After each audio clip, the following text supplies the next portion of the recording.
Empezamos una nueva semana. Gracias por estar acá en TN23 a la medida. Gracias por estar en Telediario y también en Radio Cadena Sonora. Sandy, un gusto poder saludarte en esta noche. Lista, ¿verdad?, para estos análisis. Así es, Julio. Muy buena noche. Gracias. Inicio de semana para ti, para todos ustedes. Muchas gracias por siempre estar pendiente y también por sus comentarios y sus análisis. Vamos a iniciar con el primer tema que tenemos preparados porque hace unas horas se dio a conocer los nuevos casos que se han registrado hasta el momento, Julio, y precisamente el presidente de la República envió un mensaje donde da a conocer los datos actualizados y se los queremos presentar a continuación en la siguiente nota. ¿Quieres saber cuántos casos de COVID-19 hay en Guatemala? Preste atención. Tenemos un total de 11 nuevos casos reportados. De ellos, 10 son de género masculino y 1 es de género femenino. Los rangos de las edades de los 11 nuevos casos son una persona entre 11 y 20 años, 2 entre 21 y 30, 3 entre 31 y 40, 1 entre 41 y 50, 1 entre 51 y 60, una persona entre 61 y 70 años y 2 personas entre 71 y 80 años para ser, al día de hoy, 167 casos. Seguimos con los mismos 19 recuperados, 5 personas fallecidas y 142 casos activos actualmente. La distribución de los 167 casos es la siguiente. Los departamentos de Guatemala, Chimaltenango y Zacatepeques alcanzan un total de 134 casos, es decir, un 80.23% del total. Los departamentos de Quetzaltenango, Totonicapán, Huehuetenango y San Marcos continúan con 12 casos que representan un 7.18% de los casos. En tanto, Izabal, Zacapa, Chiquimula, Jalapa y El Progreso reportan 4 casos para un total del 2.40% de los casos. Jutiapa, Santa Rosa, Escuintla, Suchitepeques y Retaluleu suben a 8 casos, uno más que ayer, y representan un 4.79% del total. Por último, Alta Verapaz, Baja Verapaz, Petén, Quiché y Sololá se mantienen con los mismos 9 casos para un total de 5.40% del total. El 89% de las personas han respetado la cuarentena, es decir, no han salido. Un 11% han sido malcabrestos y hemos tenido que hacer que más personas se incorporen a la cuarentena producto de la acción irresponsable de ellos. Asimismo, el mandatario dio detalles sobre la distribución de cajas de alimentos y mascarillas. Respecto a las cajas de alimentos que se están distribuyendo, hoy vamos a repartir 11.415 cajas, solo hoy, y llevamos entregadas hasta el día de ayer 46.639 cajas. Las cajas del día de hoy serán repartidas en el municipio de Villanueva en áreas muy importantes de precariedad que están urgidas de alimentos. Estimados conciudadanos, quiero contarles también que hoy iniciamos la entrega de mascarillas. Como pueden ustedes observar en imágenes que ya están circulando, se inició el proceso en los mercados de la ciudad capital, en 5 de ellos, en un grupo de 170 personas que está entregando la mascarilla cara a cara. Es decir, llegan con la persona que está comprando o está vendiendo y le entregan la mascarilla anotando en el teléfono celular, en una página creada para el efecto, el número de su EPI. Se despliegan todos los datos de manera tal que una persona no pueda ir dando vuelta y vuelta recogiendo mascarillas en una fila. Hemos tratado de mantener el distanciamiento social en la entrega de estas mascarillas de manera tal que podamos seguir todos los días llevando más mascarillas para que podamos tratar de sacar los 3 millones de mascarillas en el menor tiempo posible, sean repartidas a toda la población. El mandatario hizo el llamado a los alcaldes a entregar los informes de los vendedores informales que necesitarán apoyo económico. Quiero decirles también que hemos notado en algunos municipios cierto problema con los alcaldes que han estado invitando a la gente a hacer grandes colas para ser apuntadas en el comercio informal. Miren, ese no es el procedimiento. Les explico cuál es el procedimiento. Las municipalidades tienen la obligación de tener determinado quién es un vendedor informal en su municipio. Por ejemplo, el alcalde de Panajachel tiene que saber quiénes son los del mercado informal en la calle Santander. Yo aquí como presidente no puedo saber quién es el que vende las pulseras, las señoras que venden las pulseras en la calle Santander, ahí en Panajachel, pero el alcalde del lugar sí. ¿Qué necesitamos entonces? Que el alcalde nos entregue una declaración jurada en donde nos da el nombre de las personas que él tiene registradas como vendedores informales en su municipio. Él nos hace la declaración jurada, nos entrega el nombre de la persona, su número de DPI y su número de teléfono. Esos listados son autorizados inmediatamente, trasladados al Banco de Banrural y se le hace la acreditación al teléfono para que la persona pueda ir con esa autorización a un cajero, pueda meter el código que le aparece en su celular y poder después en la opción de transacción sin tarjeta poder meter su número de DPI para que el cajero le dispense hasta 1,000 quetzales. No tienen que venir a Casa Presidencial, no tienen que ir a las municipalidades, son los alcaldes los que ya tienen el registro. De hecho, estamos recibiendo los listados de los alcaldes donde nos están entregando, por ejemplo, las nóminas de los pilotos del transporte urbano de sus municipios que la municipalidad tiene registrada y nos los están dando. Eso los pasamos al formato que nos exige el banco y inmediatamente se procede a la acreditación.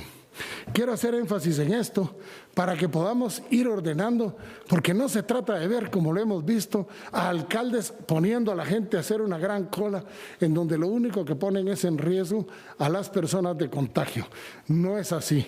Los alcaldes tienen la obligación de saber quiénes son los que venden informalmente, porque los alcaldes al final son los que dan la autorización a las ventas que están en las calles en todas las circunscripciones municipales.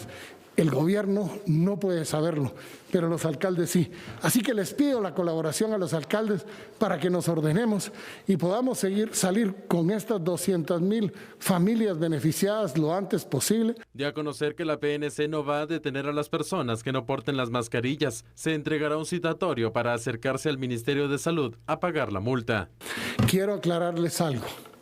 La policía no va a detener a la gente que no tenga mascarilla.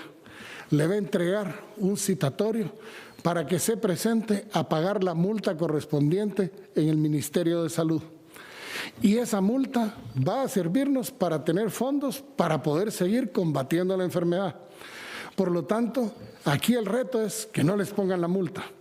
Todas las personas que inmediatamente les sea puesta las multas van a recibir su cobro y se iniciarán los procesos judiciales posteriormente a aquellos que no lo paguen, de manera que paguen sus multas, que van desde 7,000 quetzales hasta 150,000 quetzales, dependiendo si la persona que está usando la mascarilla es portadora del virus.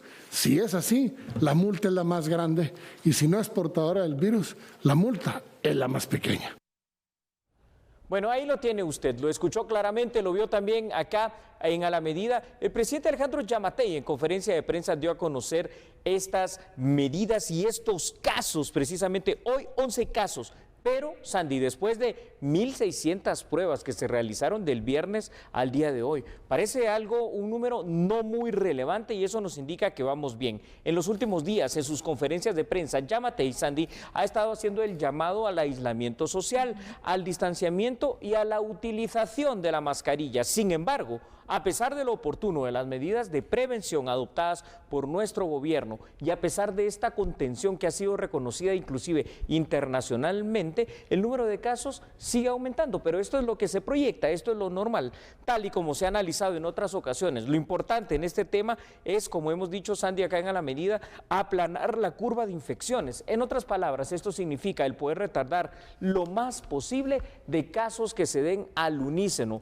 De esta manera, entonces, el Estado de Guatemala va a poder controlarlos. Definitivamente las acciones que se han tomado han tenido algunos resultados y obviamente se espera que para la última semana de abril, la primera semana de mayo, sí, estas semanas sean las más críticas, donde se podría dar un repunte. ¿Y por qué se hace esta mención? Porque según la experiencia de otros países, en las semanas que se han contabilizado, esas serían entonces las semanas de un repunte en la gráfica de los casos y por lo tanto es que se están tomando las medidas. Yo creo que es importante para poder contener esta enfermedad que sigue amenazando. Definitivamente que lo es. De hecho, el mismo presidente Alejandro Yamatei dos cosas ha dicho que no tenemos que olvidar.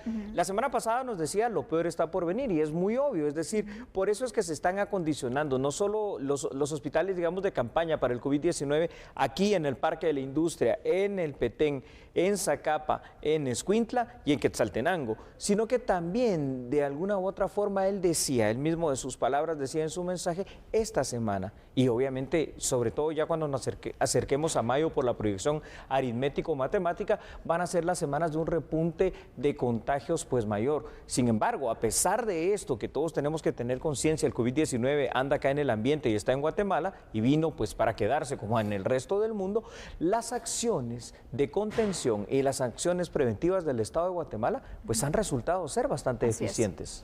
Y obviamente cuando cada día se va aumentando el número de casos, se siguen reportando casos positivos del COVID-19, hay que recordar que más de 14,000 personas están en cuarentena, están en aislamiento, que tienen algún tipo de sospecha o han presentado algunos síntomas y por lo tanto también están en evaluación. Estas personas están siendo pues practicadas las pruebas correspondientes para ver si son positivos o no al COVID-19 y obviamente dentro de estos casos alguno puede dar resultado positivo. Definitivamente que sí, Sandy. Ahora, hay situaciones que definitivamente en este tema también son complicadas.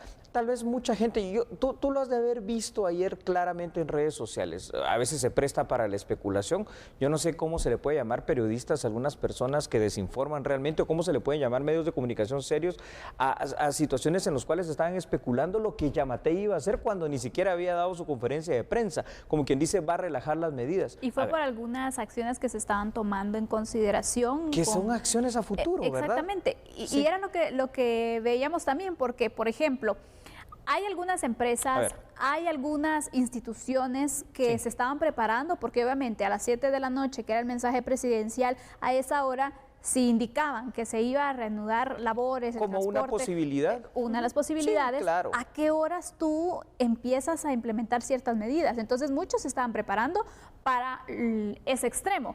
Pero si no, obviamente, pues iban a tener más tiempo para seguirse preparando, porque sabemos que hay ciertas medidas que se van a tener que implementar a futuro y que si se pueden hacer a tiempo, qué bueno. Mejor. No dejarlo a última hora, a lo que estamos acostumbrados. No dejarlo a última hora. Antes de que proyectemos en pantalla otros datos, una de las cosas que también me pareció bastante atípica, por no decir bastante imprudente, es el hecho de que algunos periodistas nuevamente quisieran tener el conocimiento de cuáles son los nombres, por ejemplo, de las personas, los datos de aquellas personas que han sido infectadas por el COVID-19. Yo creo que eso no le interesa a nadie más que al gobierno en todo caso y a las personas y a los familiares de las mismas. Son cosas muy privadas. Pero si me permites, vamos a proyectar en pantalla y usted en Radio Cadena Sonora escuche también estos datos para que sigamos con el análisis. Guatemala, fíjese usted, ha sido reconocida por medios internacionales como el país latinoamericano con más alta efectividad y eficiencia en el trato de la emergencia. De hecho, hay un ranking y en ese ranking aparecemos por primera vez en primer lugar por algo bueno, como el país de mejor contención del COVID-19 en Latinoamérica. Durante este primer mes que ha transcurrido desde el caso número 1 en Guatemala, Sandy, el pico más alto de infección en un día fue de 39, pero después hemos tenido realmente días o con nada o con muy pocas personas. Hoy 11. La media se ha mantenido por debajo de las estimaciones del nivel crítico. ¿Sabe usted cuál es el nivel crítico? Bueno, el gobierno lo ha establecido en 20 o más casos confirmados a diario y no hemos llegado más que una sola vez en un mes. Este es el momento más oportuno para poder seguir las recomendaciones puestas en ley por el gobierno de Guatemala y de esta manera pues evitar males mayores en nuestro país. Y bueno, de esta manera hemos finalizado nuestro primer tema de análisis. Vamos a ir a una pausa, Julio, pero cuando regresemos hablaremos acerca de las primeras detenciones por no portar una mascarilla. Entonces hay que llevar esa mascarilla, usted recuérdeselo, ahora es prácticamente ley de aquí por el resto de meses. Vamos a la pausa, no cambie, somos a la medida.